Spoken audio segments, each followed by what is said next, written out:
Naka one-on-one interview ng News 5 ang Pinay singer sa South Korea na si Gwen Dorado.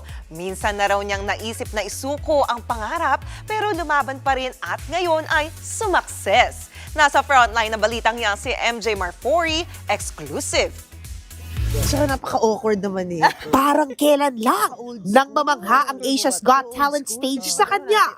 Fast forward to almost 10 years later, ito na siya, si Gwen Dorado. Sikat dito sa South Korea with that voice. Kaya naman binisita siya ng News 5 para kamustahin na ang kanyang buhay matapos mag-second runner-up sa isa sa top-rated at most sought-after show na Sing Again 4.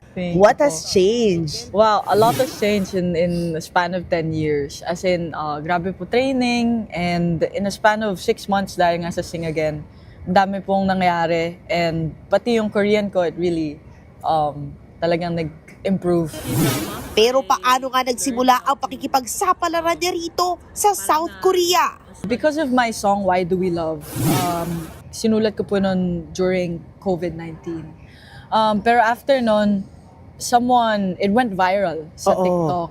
So, dahil doon, may naka-discover po sa akin na entertainment here in Korea. And they DM'd me saying na we want to get you as an artist. No! So yeah, at Sila first, Alex na yun? Yeah.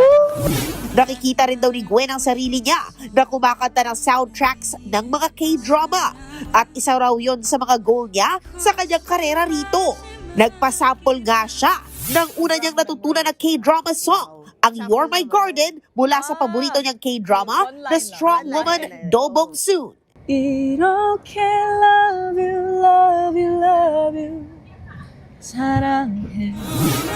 2 years ago, nang magsimula ang journey niya rito at sumama sa AO Entertainment. At may mga moments na muntika na raw siyang sumuko. Pero buti na lang at tinuloy niya ang pangarap. Nakapag-donate pa siya ng 3 million won o higit 120,000 pesos sa isang local charity for the aged dito. Mensahe niya sa kanyang fans. I also want to say to the fans, sa Filipino fans po, thank you so much sa inyong suporta.